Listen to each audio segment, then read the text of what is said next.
everybody. Welcome back to the High Roller Sports Betting Podcast with Coach and T here. Today we're going to talk a little NFL football.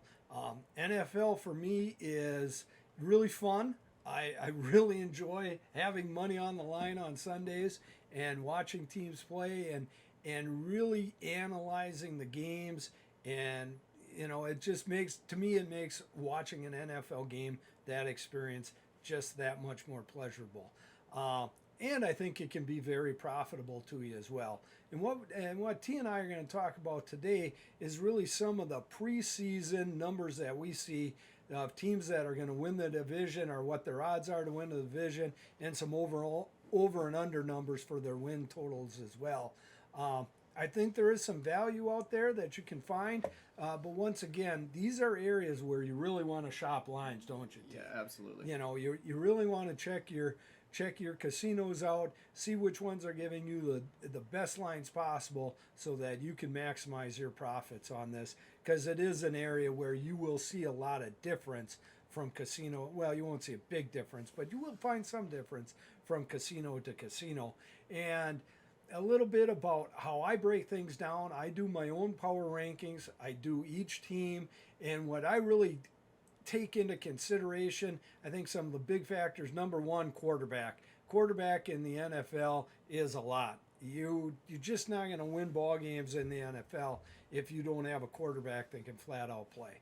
Another thing I take into considerations are the offensive and defensive line. Well, I take overall talent into consideration. In today's game, I really feel it's, do you have a quarterback? Can you protect the quarterback? Can you get after the quarterback? And I think everything else falls into play. Coaching staffs and their continuity with the front office, I think, comes into play as well.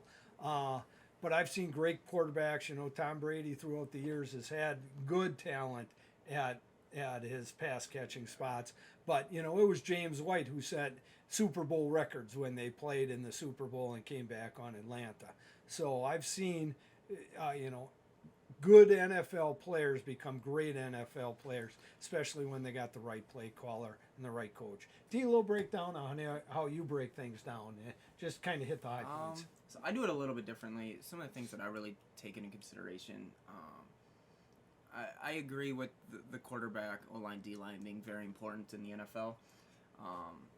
One of the things that you always hear is you can't handicap turnovers, and while that's true, to me, because so many games in the NFL are decided by one score or around one score, Yep. If you turn the ball over and you have players who are more likely to turn the ball over, Yep. that's something I take into account. Another one, penalties. And a lot of that goes back to like coaching staff and discipline Yep. and stuff like that. But if you're a highly penalized offense, penalties just kill drives. Yeah, I agree. So it's tough to put up those points if every time you go on a drive, all of a sudden there's a hold, 10-yard penalty. Now you're 1st and 20 instead of 1st and 10 or 2nd and 6 or 7 if you run the ball.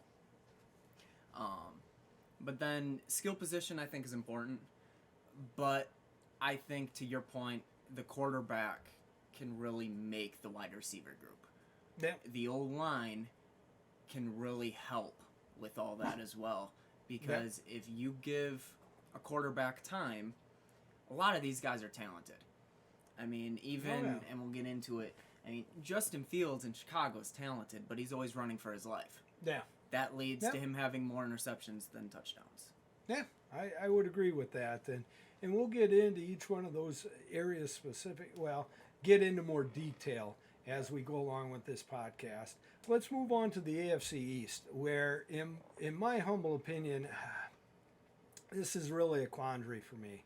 I was a huge Bill Belichick fan to this point in my life. The man has done so many great things. He's definitely a Mount Rushmore coach in the NFL. He's tremendous, and that's why it pains me to even question anything he's doing. But when I hear about play calling by committee and having when you have the two individuals that are going to be playing the calls. One a defensive coordinator by trade, and the other one a special teams guy by trade. You know, Bill, I know you're trying to develop your guys so that they go on and get head coaching jobs in the future, but you're doing I feel you're doing a disservice to your team this year, and especially Mac Jones, who needs all the help he can get. And that's why, once again, Coach Chalk over here, I guess I got to call myself, you got to go with the Bills. I mean, they're just, I not only think they can win the division, I think they're the odds-on favorite to come out of the AFC. I really like them coming out of the AFC to represent the AFC in the Super Bowl. I think barring injury, they're going to be excellent and well on the way. They've got an MVP candidate in Josh Allen. They've got defense. They've got talent. Coaching has come around with their front office. I think they've got all the pieces. I definitely think they're a contender. Will they do it? That remains to be seen, but they're my Super Bowl pick to come out of the AFC. My surprise is really the Miami Dolphins. Look for the Miami Dolphins to make the playoffs this year.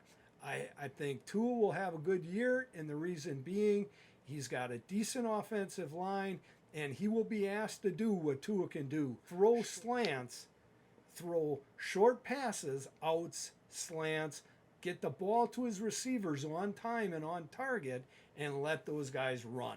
And when you've got Hill and Waddle, they can run. Yep. They can blow by people, and that's where your big plays are going to come from. Tua's just got to be able to deliver on time. The real question is, for me, and why I don't have Miami being any better than just sneaking into the playoffs, is this. Their defense is the question mark right there. And that's how I see it. I have them lower ranked defensively than a lot of the other good teams in the AFC. And that's why somebody else might sneak in, but I'm taking the Dolphins to sneak into a playoff spot there. But to me, it's the Bills. It's one of the reasons, what are they, minus 300? I want to say 275. 375 now? 275, 300. Shop that line once again. But they're just a prohibitive favorite, and I just don't see that changing. What are you thinking? I think the Bills run away with this division. I'm obviously higher on the Dolphins than you are.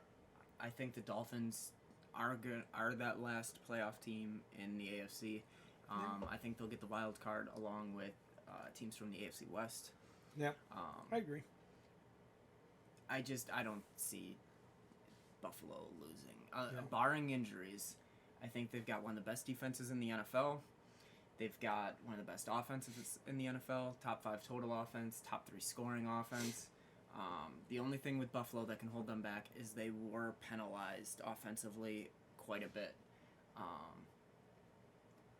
So if you're penalized, that can hurt. But the Bills, they're minus 275 for a reason. They're the best team in this division. I would agree. I think New England, there's a little bit of respect there for their win total being 8.5. Now, they did have a decent, looking at the numbers, a decent offensive year last year. Yeah. With Mac Jones. Yeah. We're able to score. We're good in the red zone. Didn't turn the ball over a ton. They were all right, but I think they're the third best team in the division, and I think they're on the outside looking in come playoff time.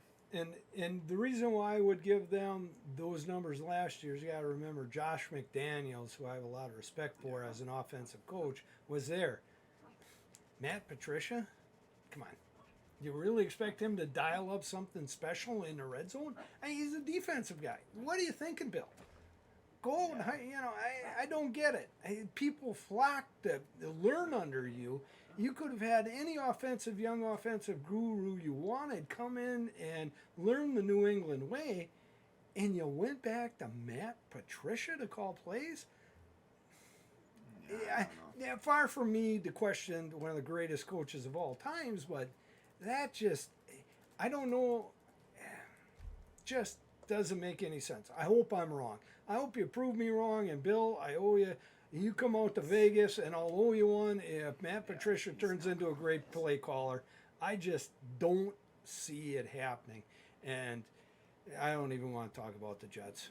Trade for Jimmy Garoppolo, put Zach Wilson on the bench, let him learn for a couple years, give I'm yourself a shocked he chance. didn't blow his ACL. Yeah, I mean, yeah, how I do saw you that bone play. bruise meniscus? And Yeah, not? that's But I that's coached a whole for different. 20 plus years and never heard, never had a player experience that type of injury. I've seen non-contact ACLs blow. That's I hope the best for you, Zach Wilson, but I also hope that you could learn, and sometimes you got to learn by sitting there. I mean, look at Aaron Rodgers. Sat for 3 years behind Brett Favre, and you're getting great quarterback play, and you just don't see that anymore. So